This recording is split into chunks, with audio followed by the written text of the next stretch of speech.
Aha. How are you today? Good morning. Coffee Conversations with Greg J.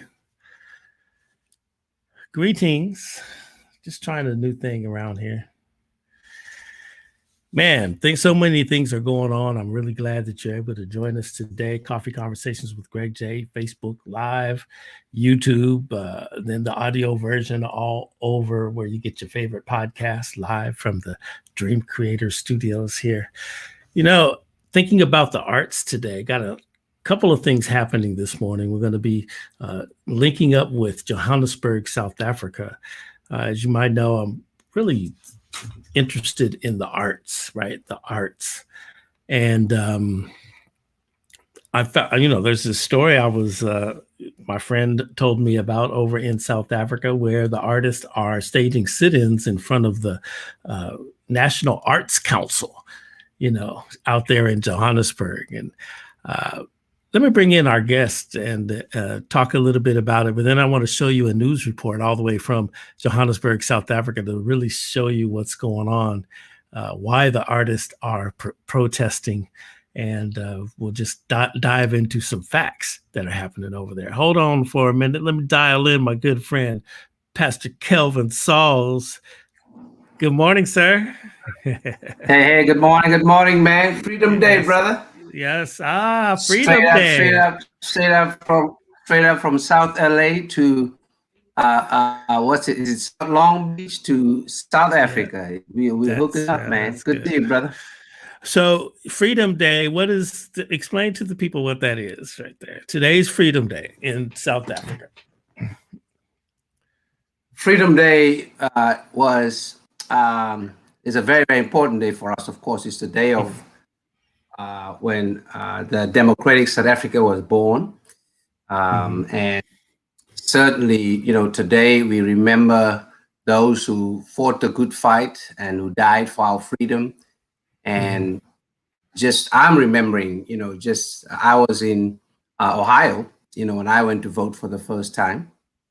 And but I remember my parents, who's gone to be, with the Lord, them voting for the first time, to see my siblings take my parents, to vote. And that's the image, see it in my mind, in my spirit, around just the restoration of their dignity, of their humanity, in a country that, because of the white supremacist, ideology and theology of apartheid, they've been deprived that basic human right.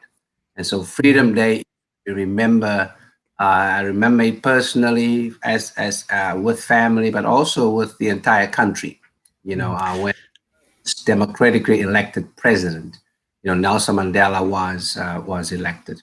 I also remember it, as how far have we come, so far, and we certainly have gone through some challenges, still in the midst of.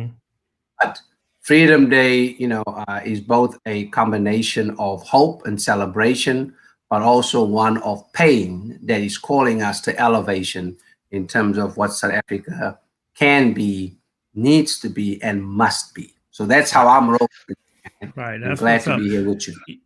What's interesting, Pastor, as everybody now on their lips, the dialogue around, in American society does always include now, tearing down systemic racist systems. And if we begin to look at it, globally and examine, we could see South Africa as an example of how far that supremacist ideology can go.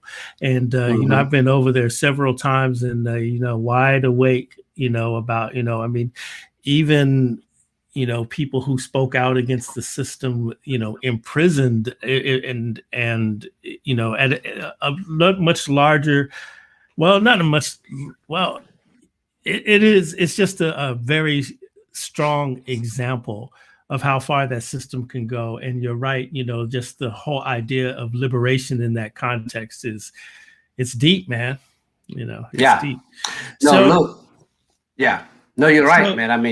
Institutional and systemic racism, in so many ways, it for us in South Africa and also the United States. I mean, I've been here now for 30 plus years.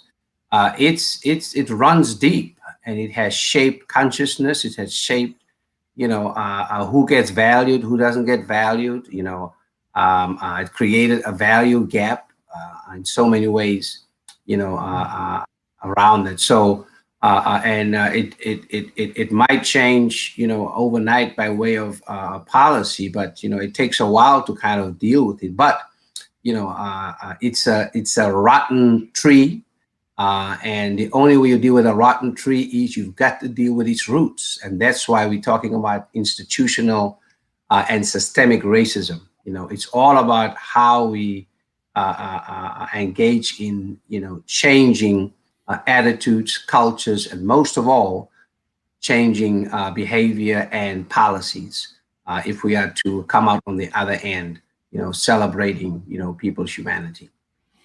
And as we really insist on, thinking globally and looking at the diaspora, I'll have your guest here. Can you share with us, Pastor?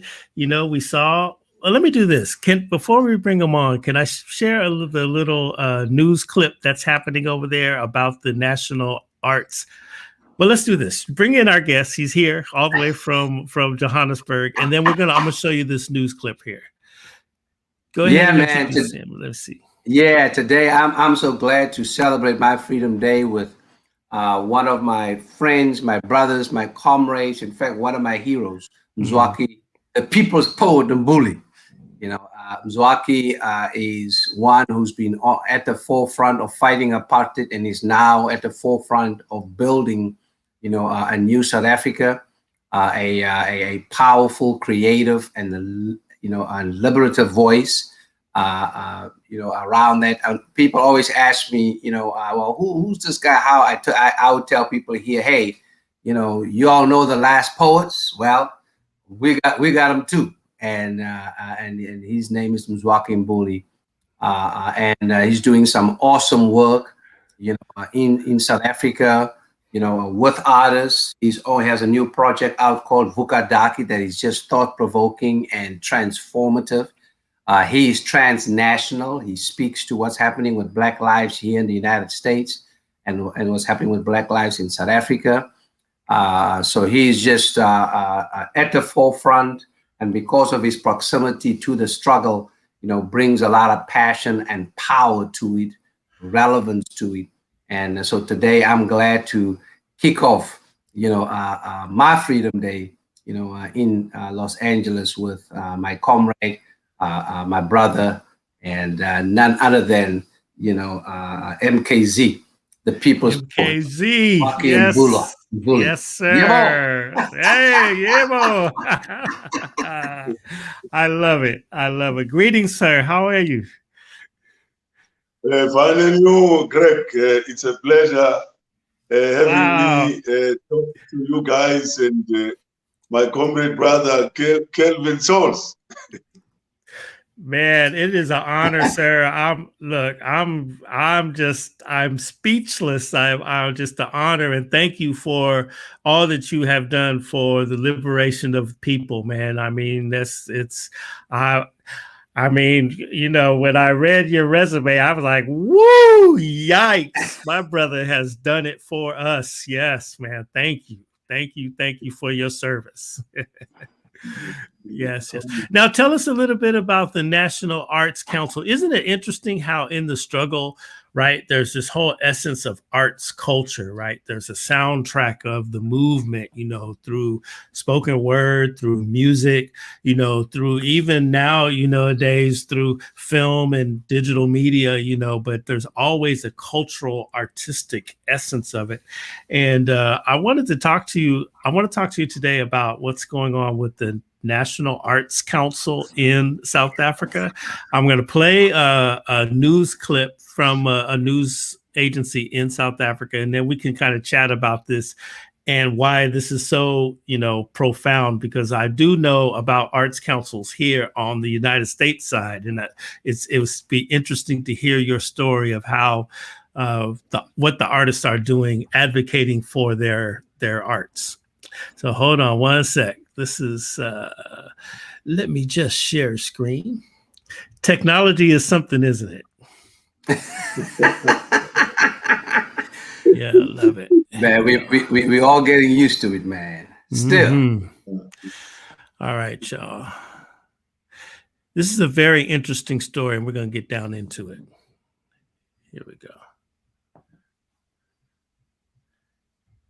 Artists plea. Artists are made up of entertainers, musicians who have vowed to continue a staged sit-in at the National Arts Council until all their demands are met. The group, made up of actors and actresses, have been at the council's offices in Newtown for 5 days from today, demanding the 300 million rand presidential employment stimulus program funds be paid out. On Thursday, the NAC promised to distribute the funds by the end of March, but the artists say this is simply not good enough. In an effort to support artists during COVID-19, the National Arts Council was tasked with distributing the presidential stimulus funds on behalf of the Department of Sport, Arts and Culture. But only about 30 million rands of the funds have been distributed so far. Artists fear there may be further delays as the council was meant to have already approved and distributed the money by the end of December last year. Up to today, from last year, go March, akukabikho indlela ekakayo ethi sekunikezwe laba imali sekubhadelwe laba kodwa kunesimo whereby that 600 million has turned to 330 million. That is money that is already been utilized without paying practitioners. Musician Eugene Mtetwa said, All right, so let's just stop it there. Pretty interesting stuff. So basically, the government council has there's money missing from the grants that are available to the artists. Is that correct, my brother? Absolutely correct. Yeah. Mm-hmm. Mm-hmm. So now talk about that. I know that here. Yeah. Go ahead. Yeah, let me elaborate here. That given the unprecedented COVID-19, globally, every business, everybody was affected. Now, in this case, in South Africa, artists could not perform because of the lockdown. So there have been lots of people appealing to the government to do something. Among others, there was something like 500 billion that was dished out last year. But there is this money that was given to National Arts and Culture that was supposed to alleviate the plight of arts practitioners. Now, right across the country, I want to repeat, it was something meant to benefit all artists across the country. So, all rural and urban, young and old. Now, there was a deadline, among others, in terms of the distribution of the funds, that by come end March 2021, the money should be distributed to arts practitioners. It never happened.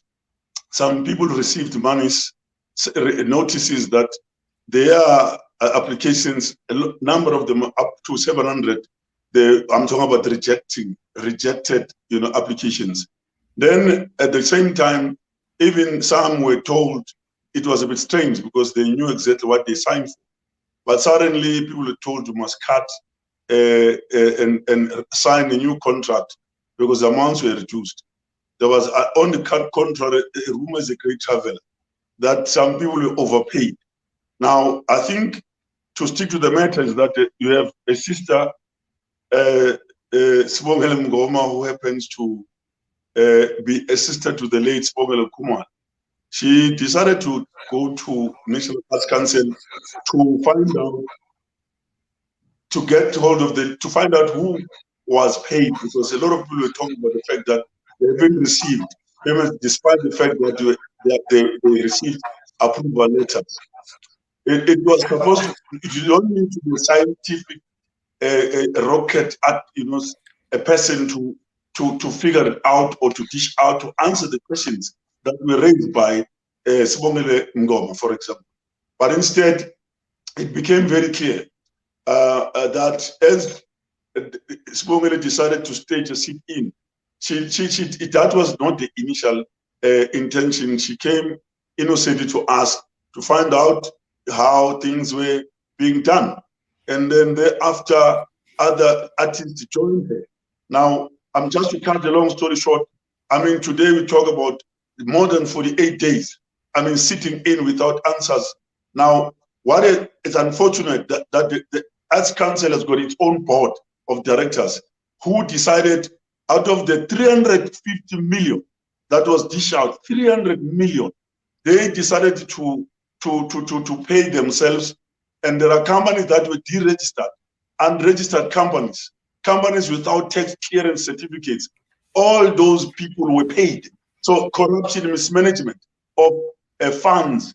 Now, because of the sit-in of artists, it drew a lot of attention right across the country. Political parties came on board.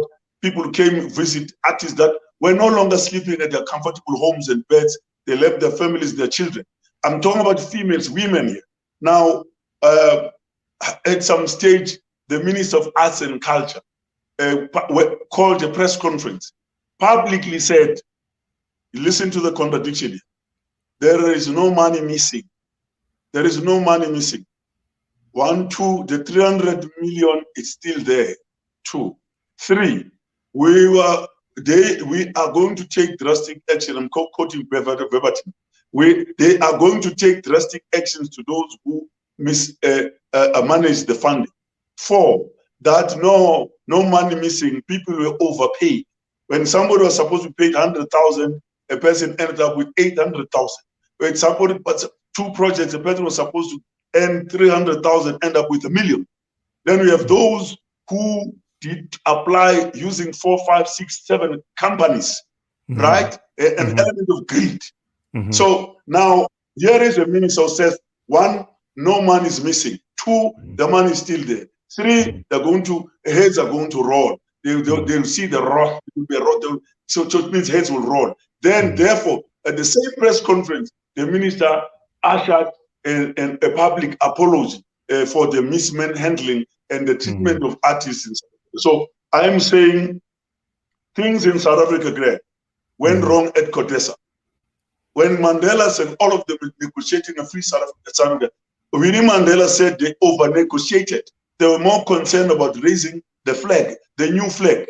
There was no arts and culture on the agenda at CODESA. So everything is in shambles. Artists in this country, dancers, musicians, craft, theater, you can name them, different disciplines. They are just mourning. They are crying. No one is happy. So something needs to be done. The answer, among others, to escalate it to the president of the country. So I wrote a letter to the president of the country, a letter to the president, Cyril Ramaphosa, that at the end of the day, the buck stops at him. And this man came in his name. It was presidential stimulus program of funding. And his name in Cyril Ramaphosa's name. So he must do something. So he has no choice this time around but to meet the artists, to listen to their grievances, because it's too much. Ministers and MECs, those who have no power, can no longer resolve matters that have actually affected and the grievances of the artists in general in South Africa. Right. I want to, share with the people here, while this is a huge, issue in South Africa, and I have some questions where I want to dig a little deeper into it.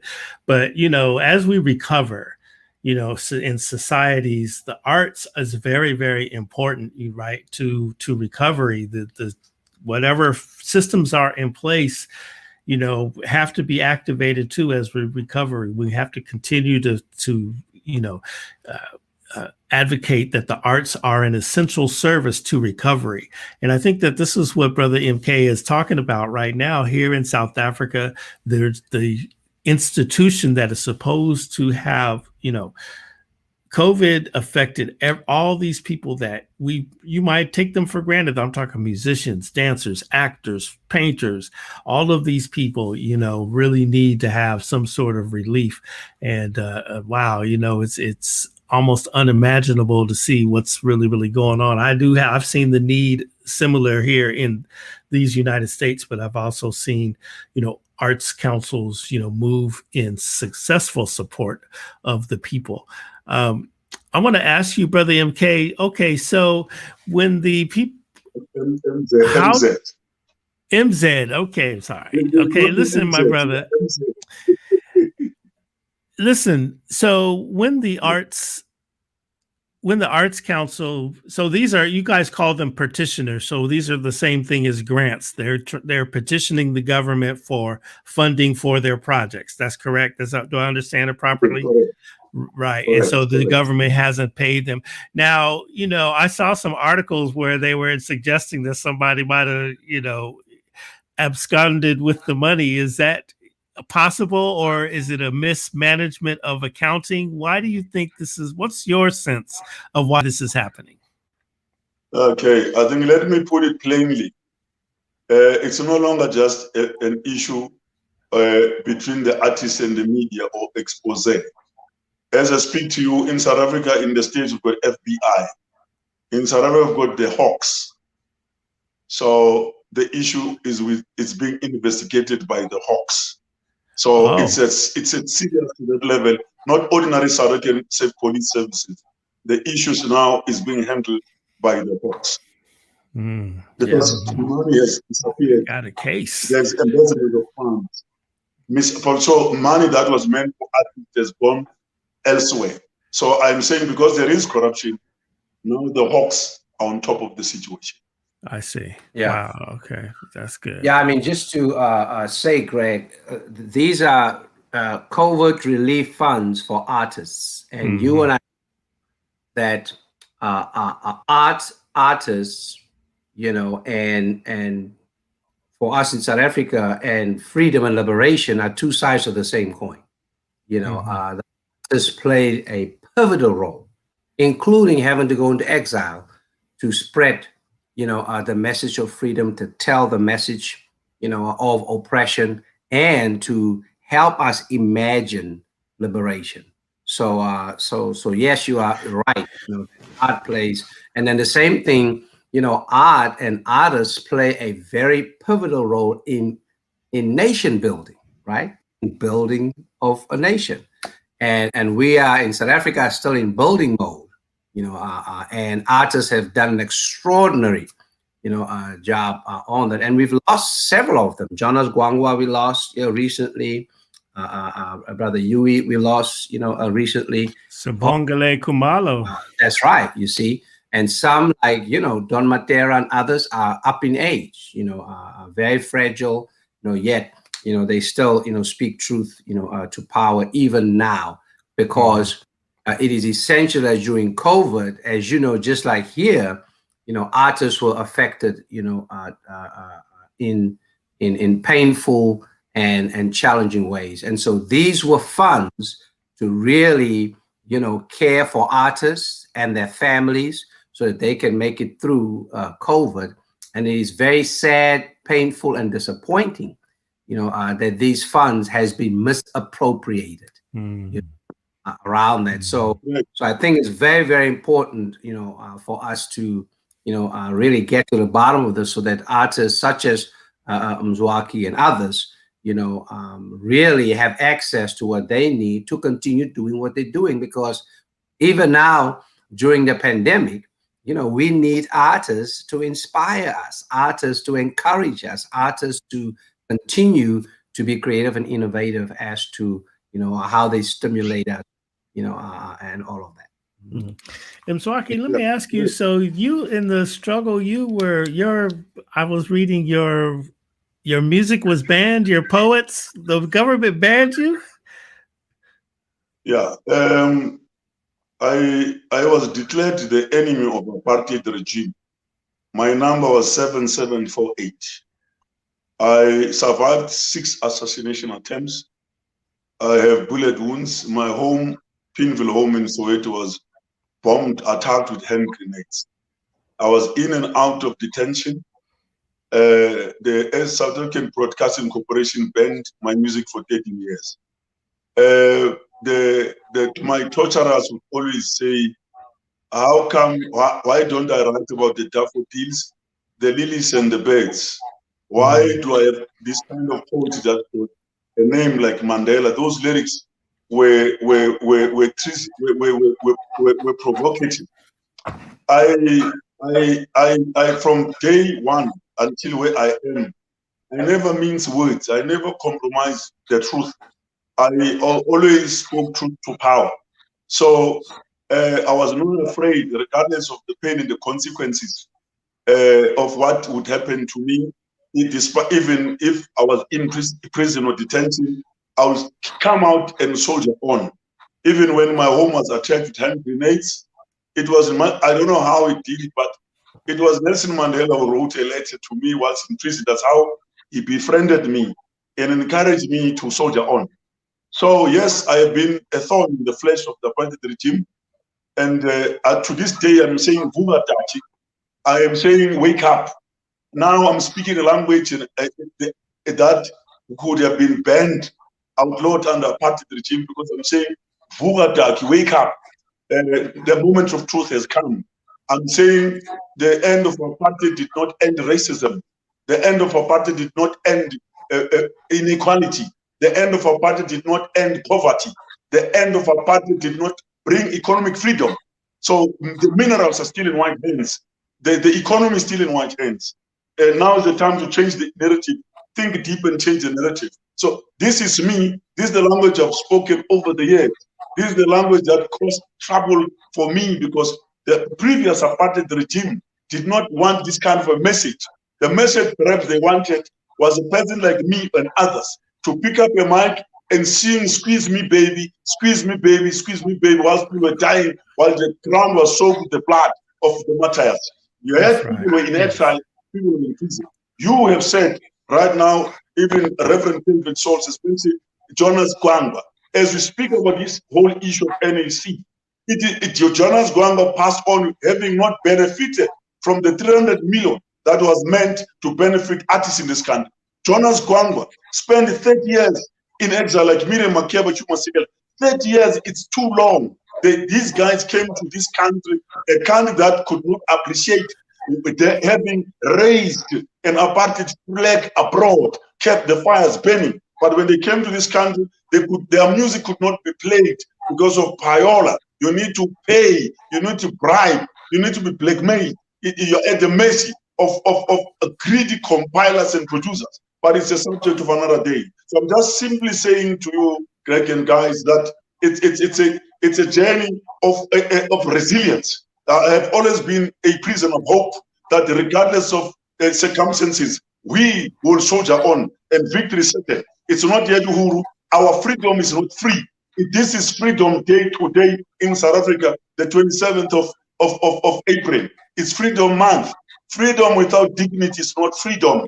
No wonder why Ole Soyinka, Chinua Achebe, Ngugi wa Thiong'o, people that I thought were coming from countries that got their own liberation were still critical of their governments. Whereas Bob Marley fell. So it's because of the corruption that takes place in the society. So we are duty bound to defend the voiceless. I am there to champion the cause. We are not going to keep quiet. A Russian author said, I'm sure it's from Reverend Kevin Souls, that the duty of an artist is to ask questions, not to answer them. Smongele Ngoma asked questions, other artists asked questions. Their duty was not to answer them. It should be easy to ask a question. We're not a church. A church is easy. You say Jesus is the answer. But in this scenario, it's a different scenario. So failure to do what is right is sin before God. It is wrong in a revolution to be combated and be neutralized, be placed under siege and be victimized. You are dealing with people who are fearless here. We are fearless. We will tell it like it is, and we are prepared to soldier on. So now is the time, it's final push. Artists are no longer prepared to keep quiet. For the Bill of Rights, the Bill of Rights, we should all benefit from the Bill of Rights. But when artists are suffering in this manner, they are maliciously, contemptuously treated in South Africa. When they die, they are celebrated as heroes. And most artists, whether Chuma Sikela, Jonas Gwangwa, all of them, when they die with broken hearts. We don't want state funerals. Artists are not fighting for state laws. Artists are fighting for justice. No justice, no peace. Artists are fighting for fair play.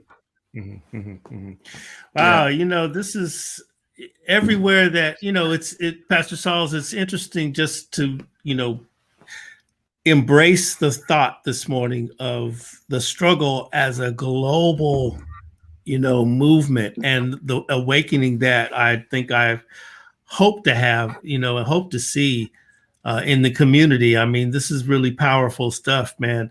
And when I really contrast the whole thing, it's just, you know, think about it, you know, just having your content, you know, banned from the country because you are speaking of inspiration and progress, or, you know, to the, you know, acts of the people, you know, that's a pretty strong and almost unimaginable thought right now.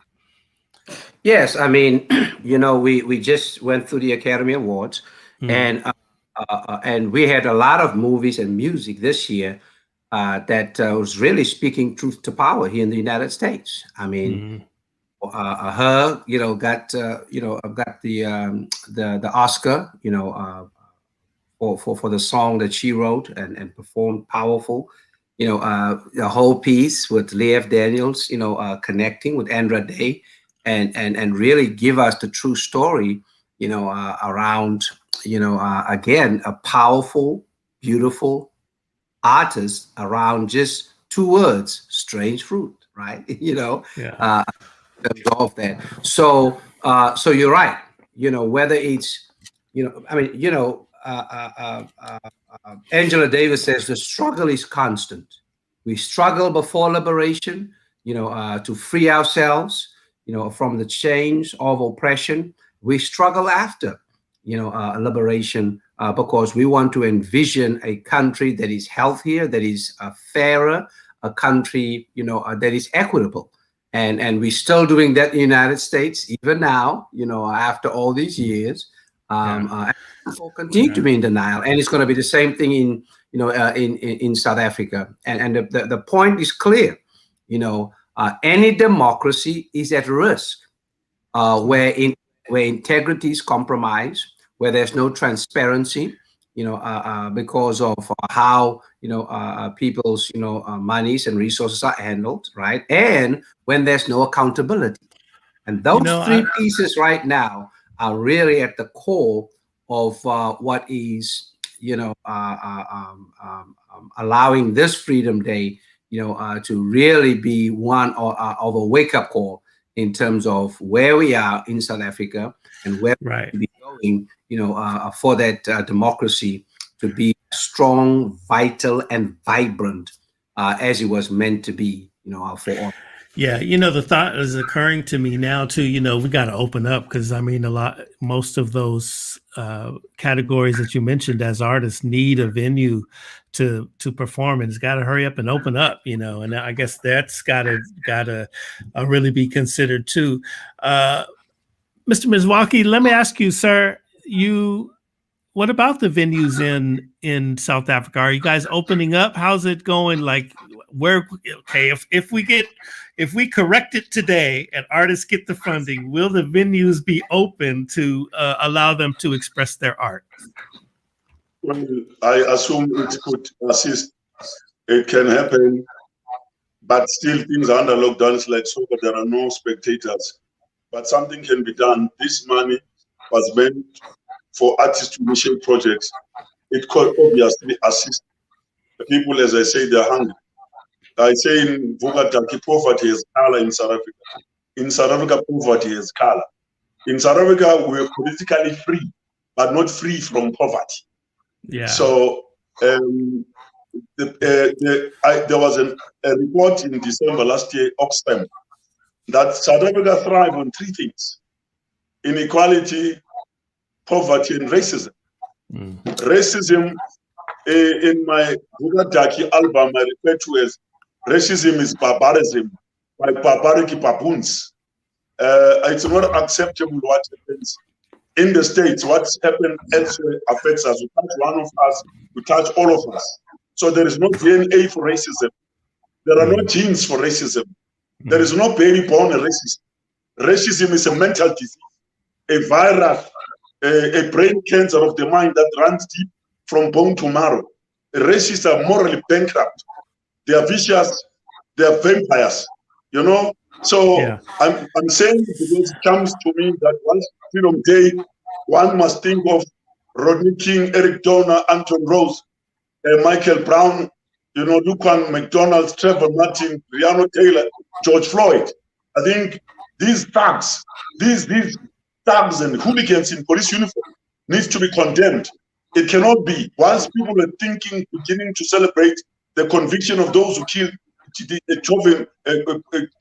George Floyd, or while people are celebrating other fellow African brothers who are being slaughtered, we must redefine barbarism. There is something worse that is happening in the States, that police will just shoot and kill people of color, people who look like me and you.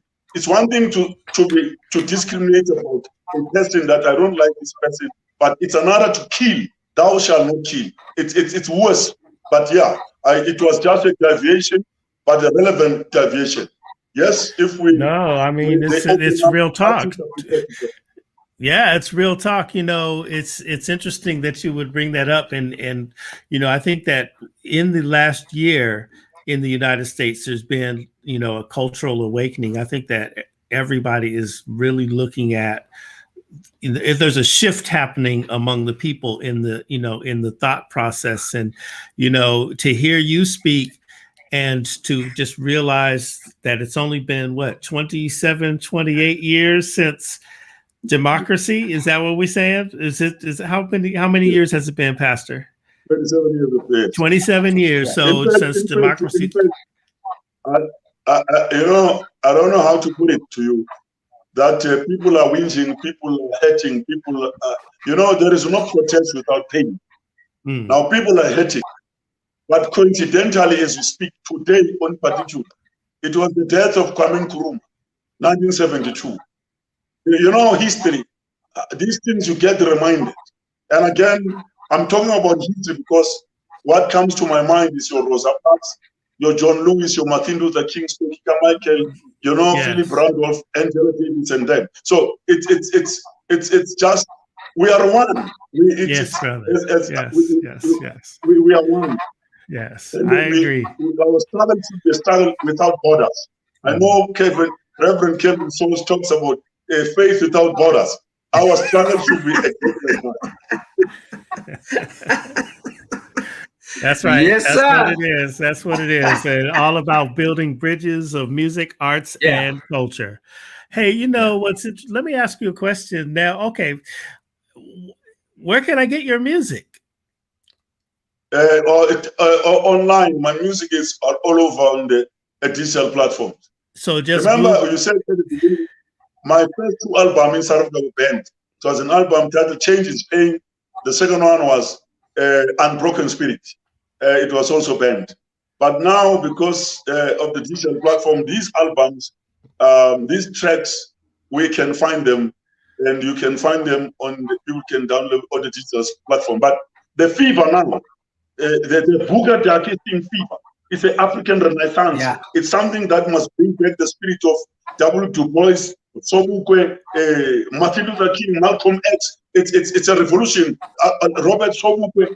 Now is the time for us to rise up, because to show and emphasize that Black Lives Matter. All right. So wait, help me out, my brother. How do you say this album? Vuka Darky?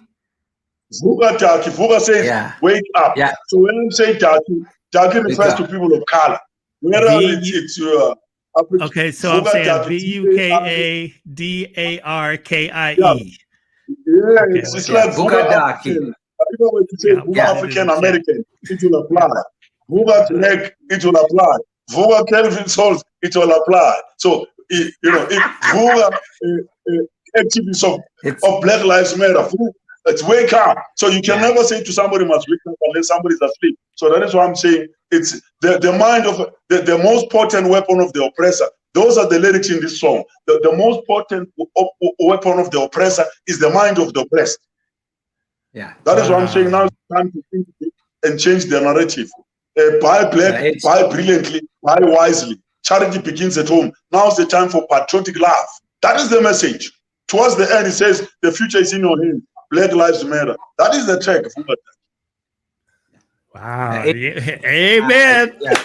Yeah, Greg, I'm fired up today, Pastor. Come on now. Yeah, I just have to say that Mzwakhe's new project is just, it's thought-provoking.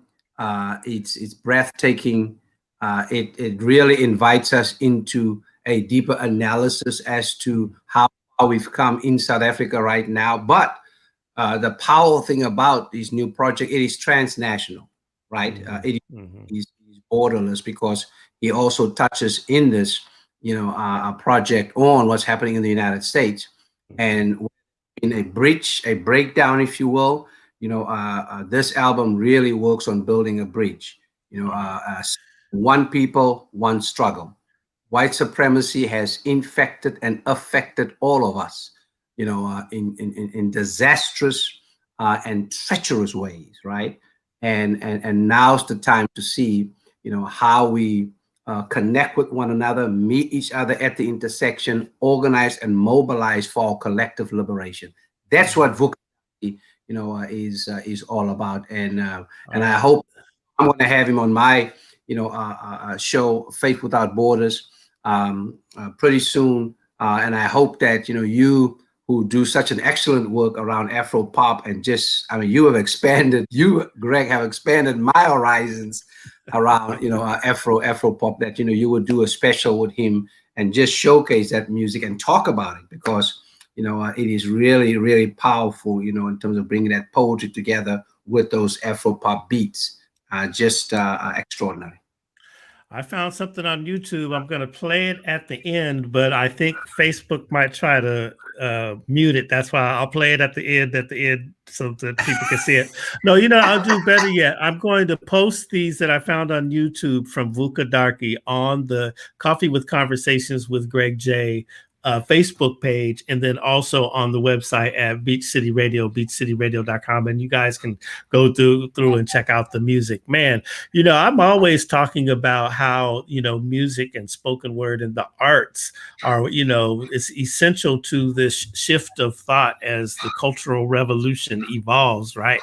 And it's interesting. Yesterday I was talking to some folks. They're what we call allies, right? But we were just kind of talking about the juxtaposition of music styles in terms of classical music and what we would call, the question would be, they say Beethoven, right, is a classical composer, but what makes him classical when you're saying a composer like Stevie Wonder is not classical, it's just a kind of a really eclectic thought, but we watch and listen to today's presentation and have an understanding of how arts can push social change, and it must be the constant voice of the people expressed through arts is a really strong voice to have, man. Hey, let me ask you, Mzwakhe, did you listen to Sibongile Khumalo? Oh, yes. Look, Sibongile Khumalo recently passed on, may his soul rest in peace. When Nelson Mandela was inaugurated, I will give you some kind of a logic. Yeah. Mandela sent me a letter after my house was bombed. When Mandela was released, I was asked to welcome him at FNB Stadium. When Mandela was inaugurated, I was asked to perform shortly before he would take the mic and address the nation. When Mandela went to, because there was violence in KZN, then I wanted me to accompany him to make peace and talk peace and say throw your weapons to the sea. When Mandela was invited by the Queen of England at the Royal Albert Hall of Matiba, now with Sibongile Khumalo, Lady Smith, Beth Mambazo, and myself. So I'm just saying that Sibongile Khumalo 3 years ago, the South Africa went to repatriate the bones of struggle veterans or leaders, J.P. Marx and Moses Kotane, who died in Moscow, so in Russia. So again, it was the two of us, Sibongile Khumalo and myself, and then we ended up even doing a duet right in Moscow. So she performed solo, I performed solo, there we did a finale together. So I'm giving a scenario that I've known her very well. The person who's now in front of, who started all the trouble at the National Arts Council, Sibongile Mngoma.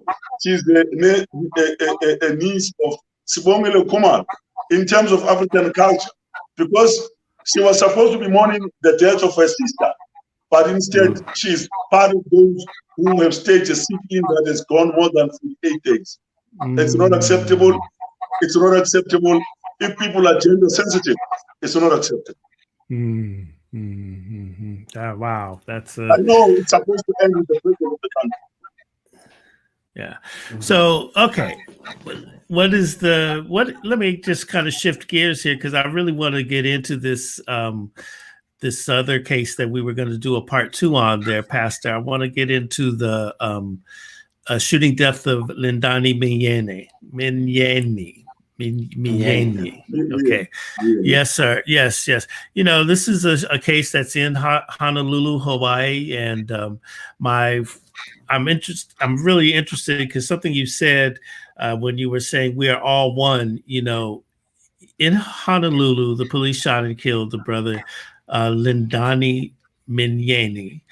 And people are asking, you know, questions. Was it a justified shooting or whatever? And, you know, I found out about it because there were some random tweets out there. And then one friend of mine made a post, and they were asking if Black Lives Matter, or is it that you just have to be, you know, Black American? Do all Black Lives Matter, or just for Black Americans? Because they feel like there should be an outrage really happening in this discussion with regard to the shooting death of Brother Lindani. Now, what do you think about that, Pastor Sauls? I mean, you know, there's a shooting. Did you see the video? Let me ask you that. Yes. Yeah. So this is body cam video is available. I'm going to pull it up in just a minute. But what's your thought on this case as we kind of move into that? And I'm going to call up the video if we can. Yeah, I mean, we have to say his name, you know, Lindani Minyeni.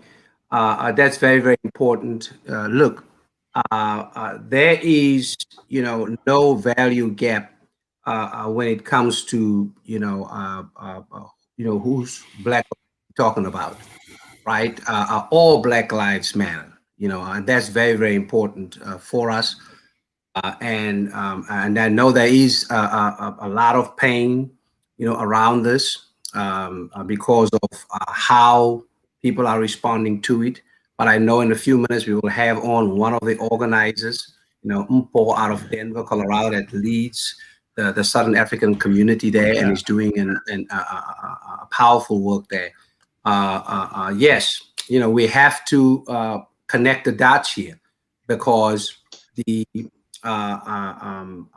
policing in Hawaii, policing in South Africa, policing in Nigeria, policing, you know, in Jamaica, it's all connected, you know, with how colonization of Black people has taken place.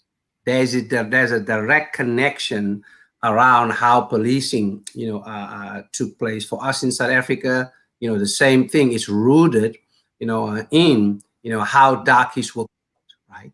You see, here we say, you know, it's part of the slave catching, you know, syndrome. Whether we are on the mainland or on the island of Hawaii, police culture is police culture.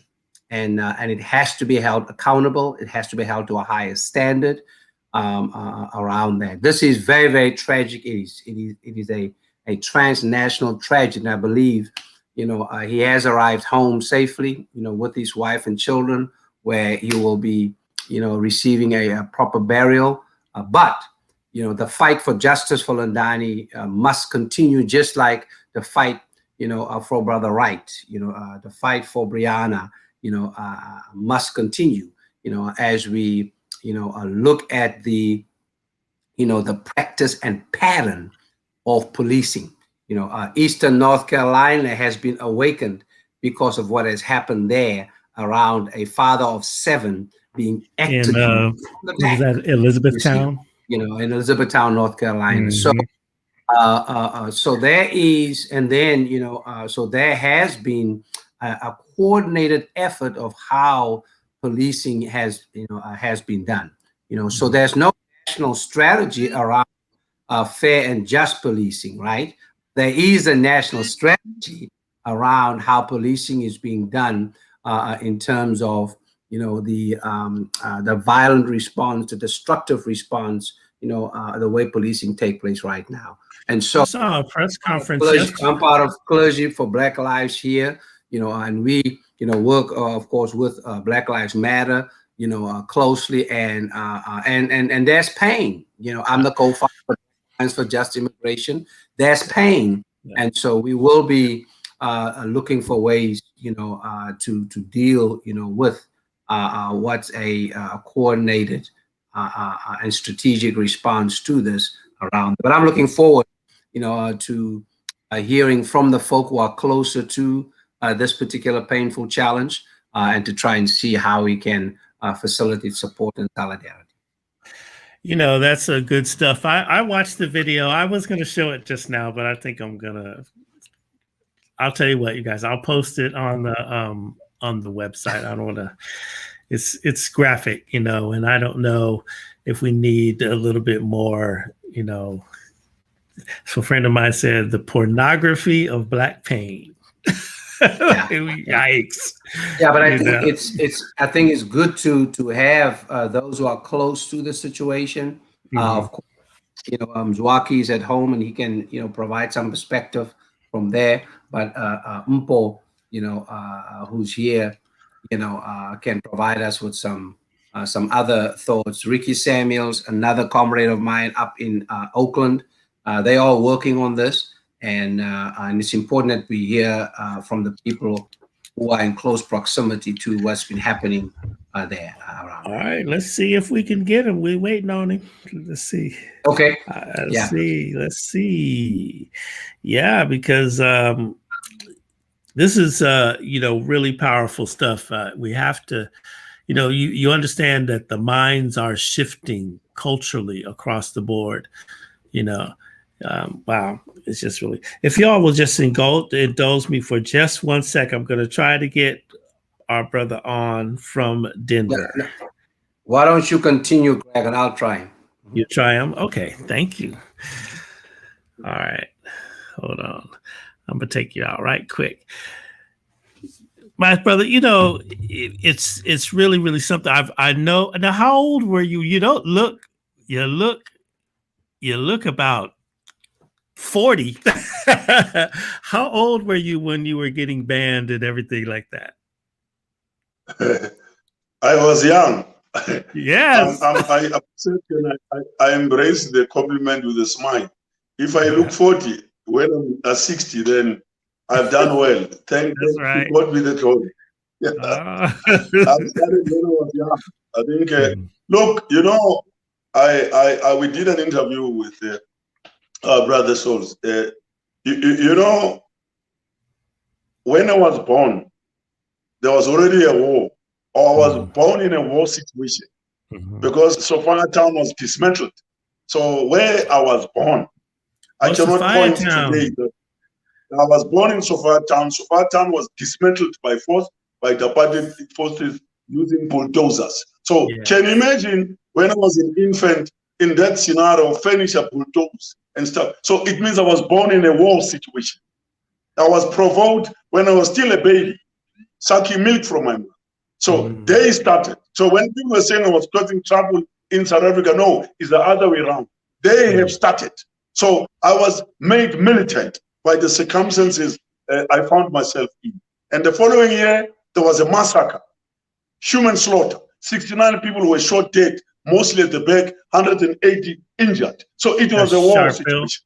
The Sharpeville? You're speaking of Sharpeville? So you see, and Sharpeville was last month.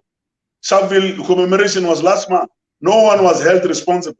I always say, those who took part at Sharpeville massacre, who shot innocent people, are still alive. They were never brought to justice. To this day, those who shot the students in 1976, 76 to 1977, 700 people were killed in South Africa. To this day, no one was held responsible. Instead, you saw perhaps positively so a stage play Sarafina. So that, but people talk about in South Africa for more than 45 years, 3 names, Steve Mashinini, Hector Peterson, Moisa. No, 700 people lost their lives. Human slaughter is not an act of heroism. The Jews don't keep quiet about the Holocaust.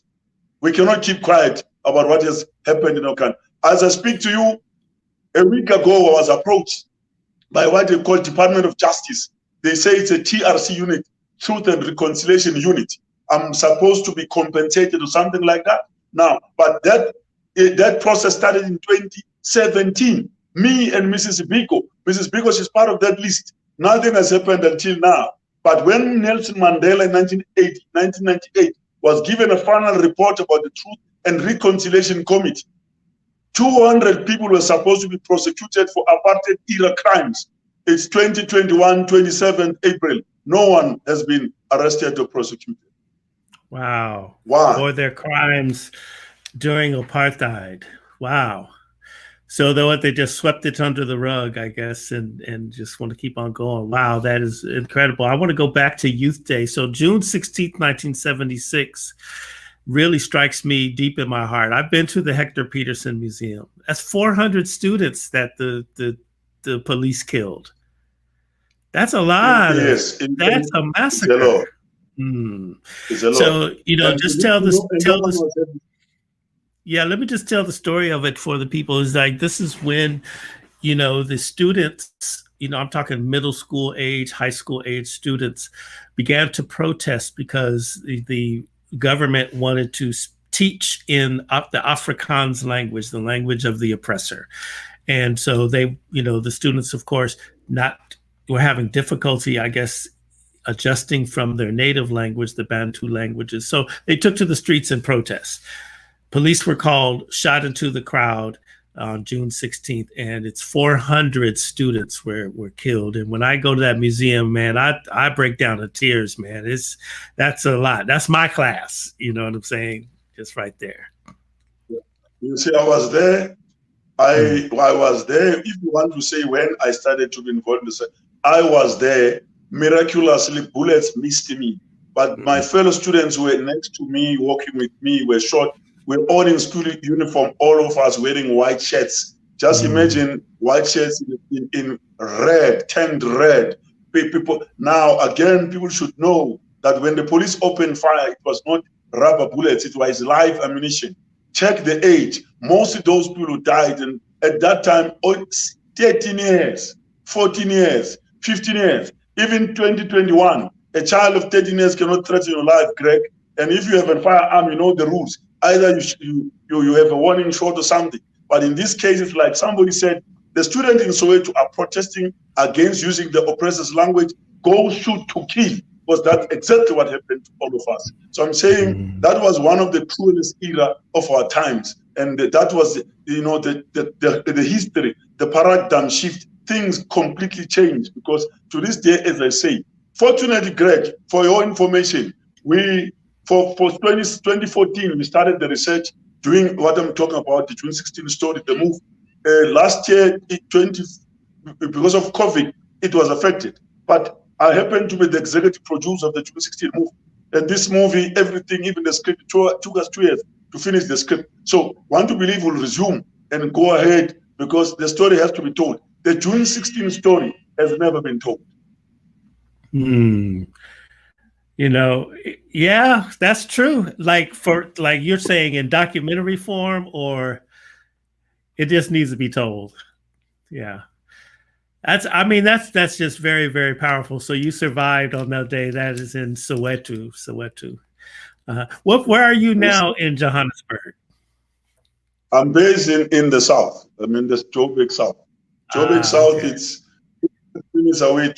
7 minutes away to Soweto, Diepkloof, Orlando, Pinville. So my home that was bombed or attacked with hand grenades is telling me it's either 10, 20, 15 minutes from where I am. So yes, I'm based in Joburg, South Island, Melia. You mentioned Sophia Town. I'm not far away from. In fact, I'm not far away from the Apartheid Museum, as you say. So from my home, again, it's 15 minutes to the Apartheid Museum next to Gold Reef. So yes, That's the piece. Yes.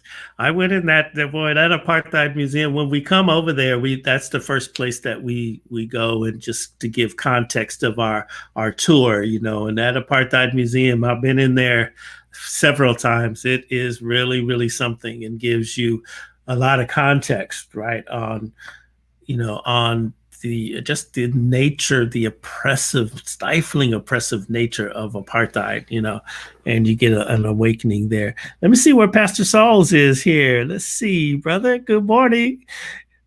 How are we gonna? How's our friend? Is our friend coming? I called him, and what I did was I switched over, and I called his colleague Ricky Samuels, who's going to try and join as well. So give us maybe about 1 more minute. Okay, good stuff. Good. Gentlemen, I'll be leaving, Pastor Salt, my comrade brother. I'll be leaving because I'm doing the SAFM in South Africa. Yeah, I'm hosting a show. Right, you have another show, so all right, so that's okay.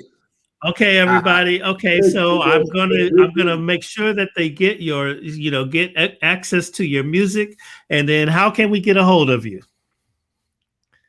Come again? How can we get in contact with you? Yeah, what's your my number is social media handles. I've got mz@mzbrand.co.za, mz@mzbrand.co.za. Yeah, give us your social media handles on it's all Mzwakhe Mbuli. All Mzwakhe Mbuli. All right. mzbrand.za.com. Okay, right? Yeah. Yes, sir. Okay, that's in there. That's in the chat, y'all. Thank you so much for your time today, man. Thank you, man. The struggle continues, brother. A luta continua, struggle continues, no justice, no peace.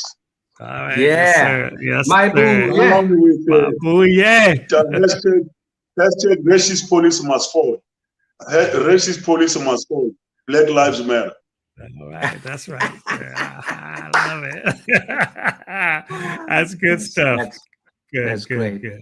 Yeah, just to Ricky. Yeah, I send him the information, but this whole piece around Brother Lendani, it's very, very challenging, and I know both we will coordinate with those who are organizing, Greg, just like we did with Brother Africa. Yes. When he was killed by LAPD in Skid Row, and we were able to just raise consciousness about that, we connected the dots, and we were able to just connect people around that. We will do the same around this, and make sure that those who are closest to it, I always say proximity has power, and proximity is a path, to new possibilities.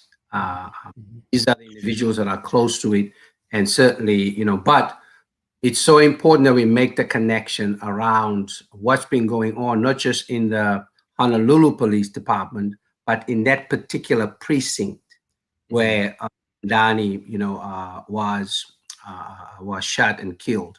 And I want to see if we Hawaii might be far. It's the lower state. Where the sun is shining, but we know, you and I know, that police culture has no borders.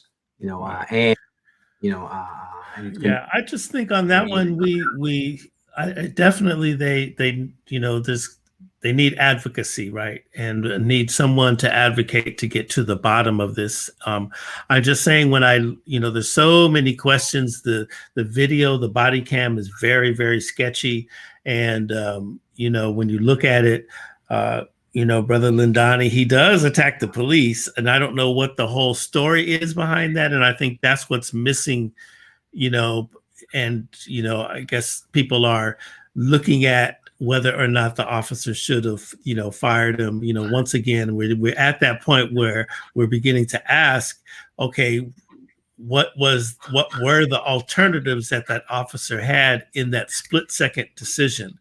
And one of the stories I wanted to have on Coffee Conversations, hopefully get our legal friends, Ludlow Creary and them on to talk about these situations. So what we're seeing now is the officer in a split second has to make a lethal decision within a split second.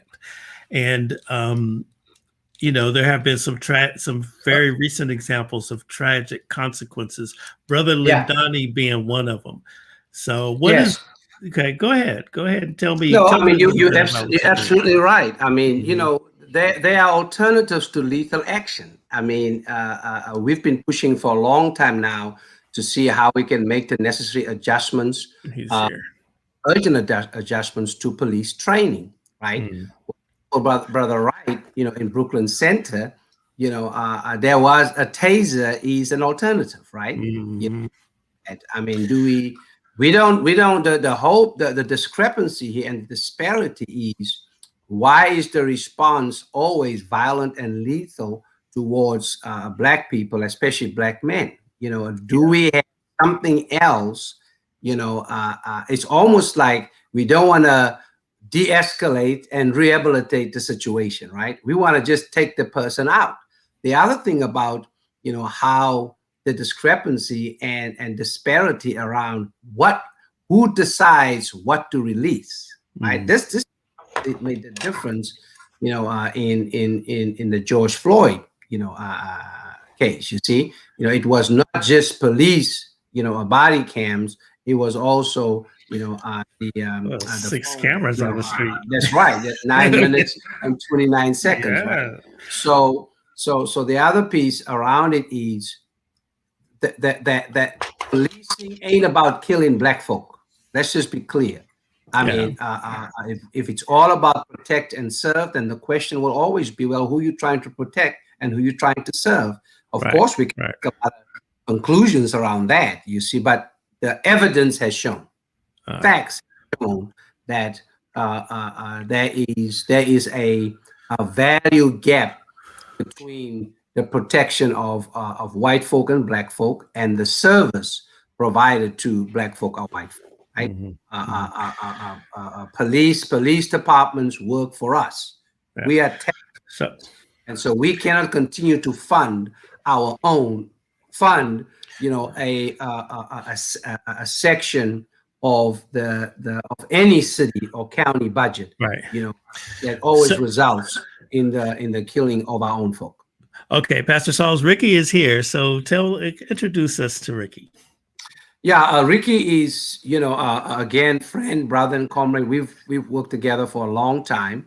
When I was, in Oakland, California, and we've been working ever since around, mobilizing for justice work in the United States as well as in South Africa.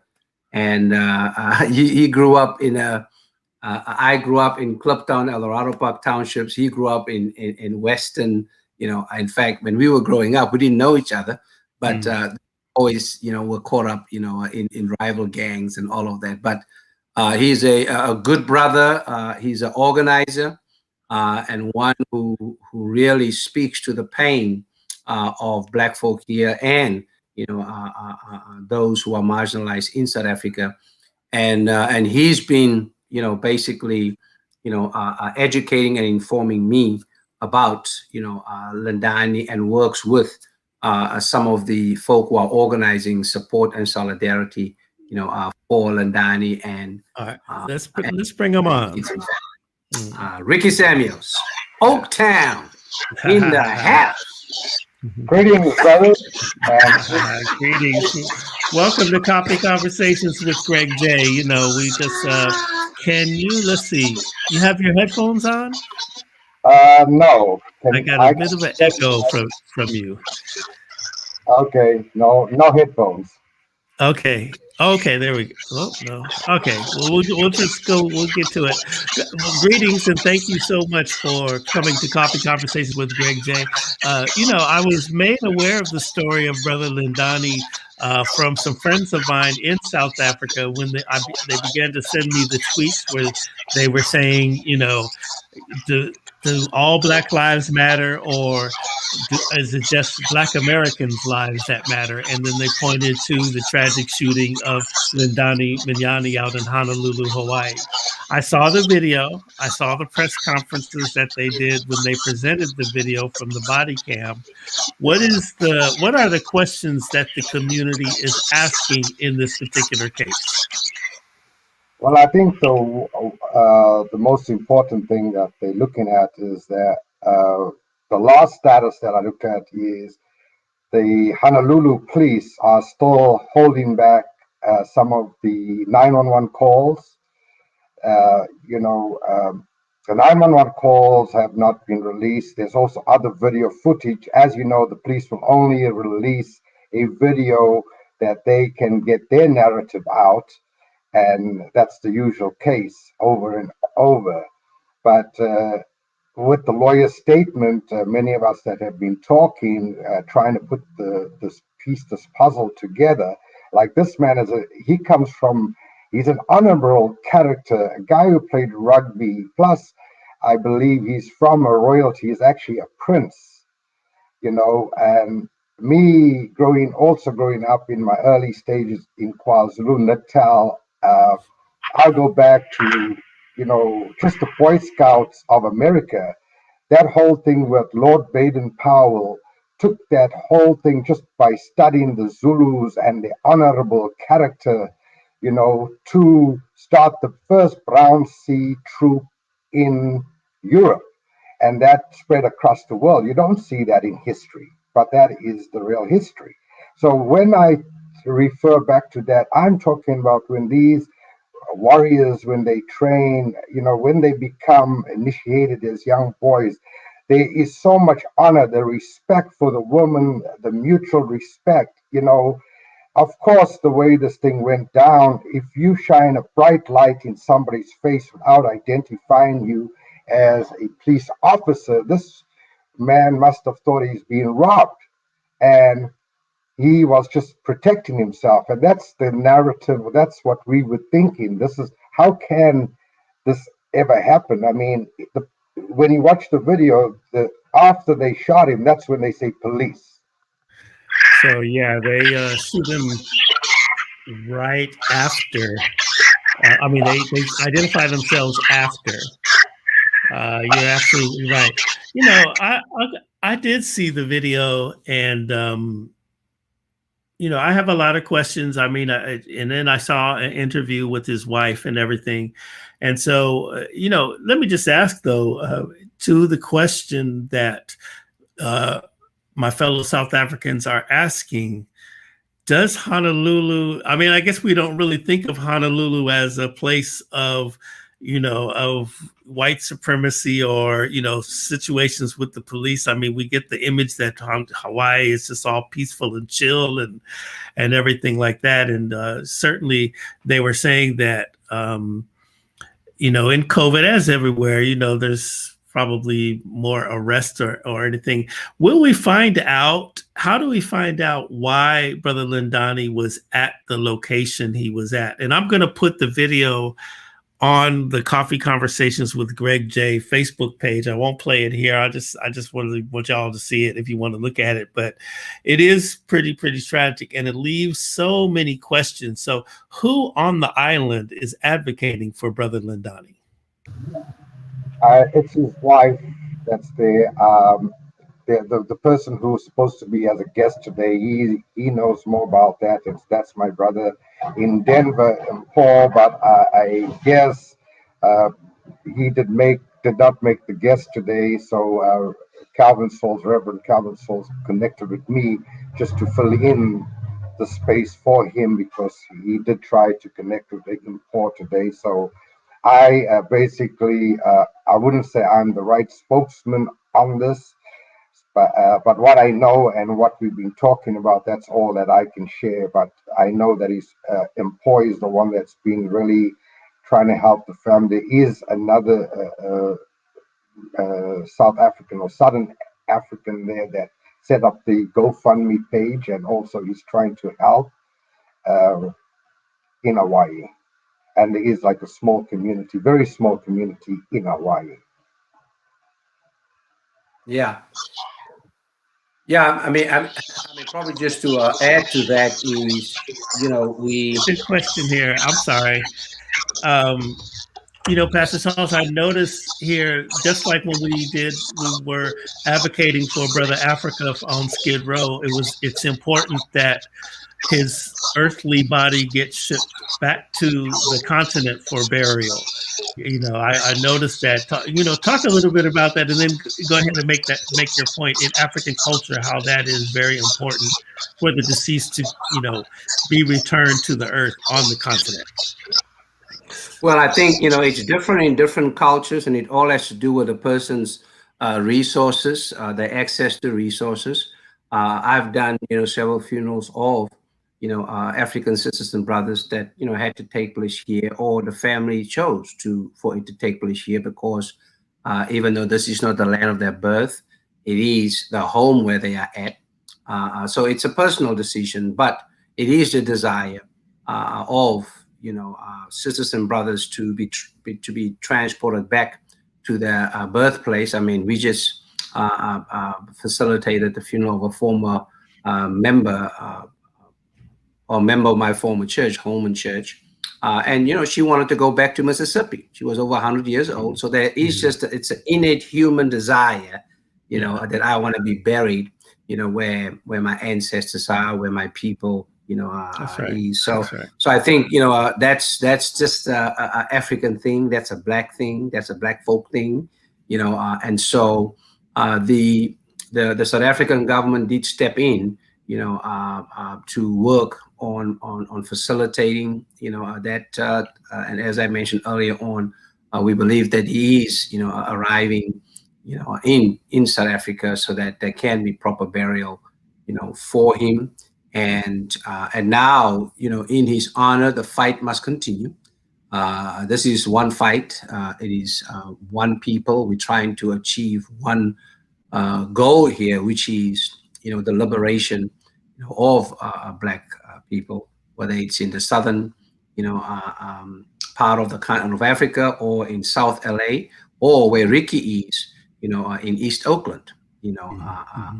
Around that, or forget East Oakland, right there, at the lake, where he lives, around it. It is a constant struggle for freedom, and we must stay on the battlefield, and to see how we can, engage in, fighting for justice, for all those and their families who've been affected by violence in general, but especially police violence, and in this case, Lindani and his family. So it's dawning on me that Lindani needs just advocacy that's on the ground in Honolulu on his behalf. If we look at all of the other cases that we have experienced here on the mainland, Ben Crump, all the activists, the lawyers, and all of, the legal system, the NAACP, all of our organizations, the church steps forward in, to move to make sure that we have justice in these cases, or to at least make sure that the truth comes out in terms of these police shootings. And I think that Lindani probably doesn't have that in Honolulu. And I don't know if even his wife knows how to, who to go to. Maybe it's a little still outside of her culture as well. So how can we, what are we saying to the people who might be watching this? What do we need to do to elevate the awareness of this, and what is needed in the advocacy, specifically needed in the advocacy of Lindani? And I think that's what we really need to find out. Mm-hmm. Well, I think I'll let Ricky speak to that, but I think for me, first and foremost, we have to say his name. Say his name, Lindani, Mweni. say his name, because there's power just in saying his name, and we've begun to do that, here, with Black Lives Matter in Los Angeles, Clergy for Black Lives. We certainly will continue to do that, because that's how we view, the struggle, and then I think, support, solidarity is very, very important. So I would say unity and solidarity is clear. Unity by way of, challenging, the Hawaiian Police Department to release his property. I mean, Greg, they haven't released his ring yet, his wedding ring, right? So that's, the challenge. Release the entire, body cam, video and footage, so we can see what happened. So I think unity around just demanding, that we have the right information that needs to take place for this to move forward. I think that's very, very important. And I think, eventually, just like the Justice Department is investigating the Denver Police Department, they're now moving to Kentucky, to check out what happened with Brianna. We have to look at pattern and practice of the Honolulu Police Department, and how they have responded, to people of color there, and in particularly that precinct, where Landani was shot and killed. And then, financial support, and I think we can get that information from UMPO, around that. But it's important that we raise our voices and raise consciousness around that. And I think Ricky may want to add some other ways that we can show unity, solidarity, and support. Well, I think one of the things I took upon myself, and I think to the audience, and I don't know if this will work, but what I've noticed is you do get these snippets on social media or on some of these media outlets, but it's just there on the internet. But it's not in your evening news. So what I had done is I done a broadcast letter, and I sent it to all these big networks like ABC, NBC, even Democracy Now, and trying to get some light on the story. Like, this is a Black Lives Matter, another brother shot by police. Yeah, I think more and more of us, I sent emails out to the National Action Network, NAACP. I contacted Reverend Sauls to get in contact with Black Lives Matters in LA. But the more of these action groups get involved, and also trying to get the story being told, and the right story, the lawyers press conference, which basically gives a different narrative to what the police had put out.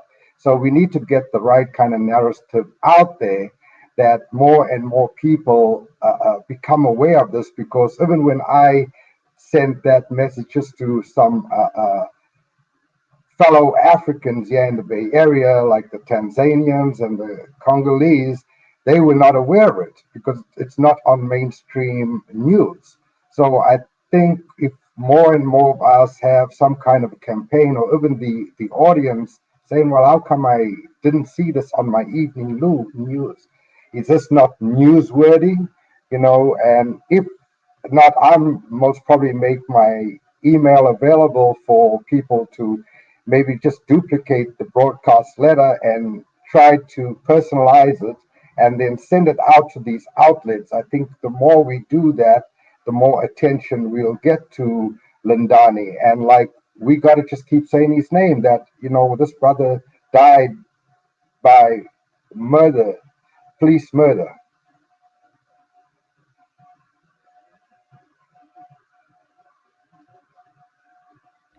Let's go ahead and give that email address so we can,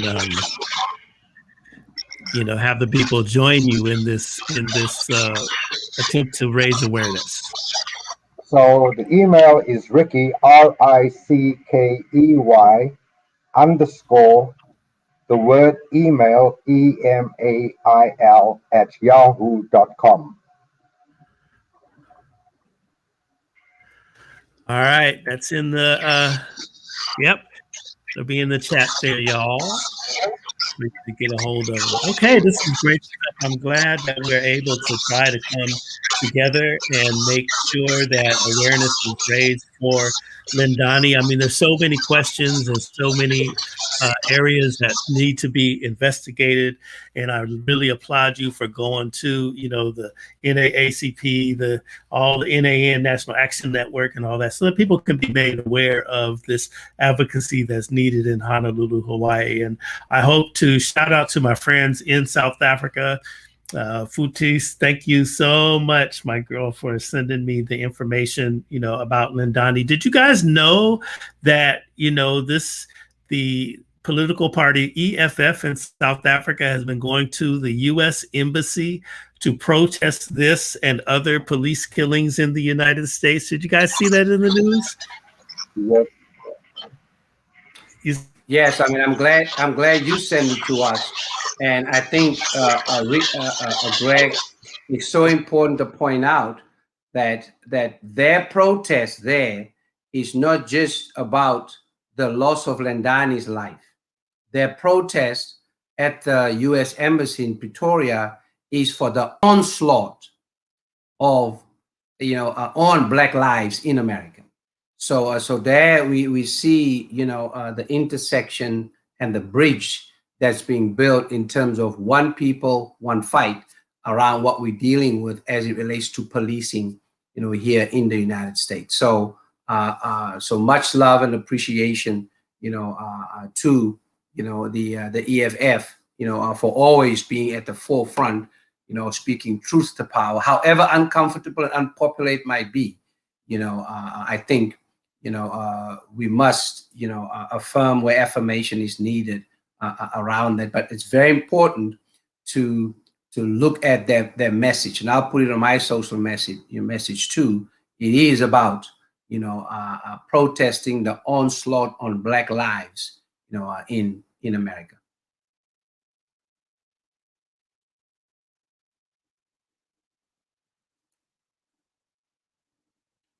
You have to unmute, Greg. I'm saying that's all the time we have right now, and I was just thankful to you, Pastor Sauls, for bringing these perspectives from the continent, from South Africa. We learned a lot today, and we stand in solidarity with you on Africa Freedom Day. This is good, when we are made aware that the struggle continues, and we still, need to begin to blend our collective minds and souls so that we can advocate for the betterment of our people. And I think that's what I've learned across the globe. It's always about, building bridges of music, arts, and culture, with Africa and African America. And that's kind of, one of the mantras that I live by. And I really believe that social justice is among those planks of that foundation of thought. Thank you so much, Pastor Sauls. All right. Thanks, Greg, man, for providing the platform. Ricky for stepping in. It was great to have him. Mzwakhe. It is Freedom Day. We celebrate our freedom in South Africa, but we know freedom, the struggle for freedom is constant. And we'll pick up this conversation, Greg, on Sunday, on my podcast at 8:30 Pacific time, called Faith Without Borders. So thanks for kicking us off on this conversation, and we'll continue to roll with it. All right, very good. And Brother Ricky, thank you for joining us at the last minute, sir. You've been a blessing, and keep on striving, brother. Thank you for having me, and Amanda, and happy Freedom Day. Yes, sir. All right. Aziz way. Yes. All right, everybody. You can get this podcast on demand on our Facebook page, Coffee Conversations with Greg J, at our website, Beach City Radio, beachcityradio.com. Also, the audio version will be up a little later on wherever you get your podcast, Spreaker, Stitcher, Apple, Google, iHeart.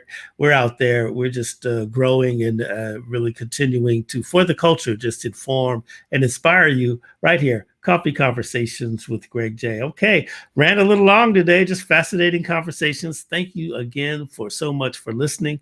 We are live from Dream Creator Studio, East Village Arts District, Long Beach. Love one another. Love one another. Love one another. Peace and blessings.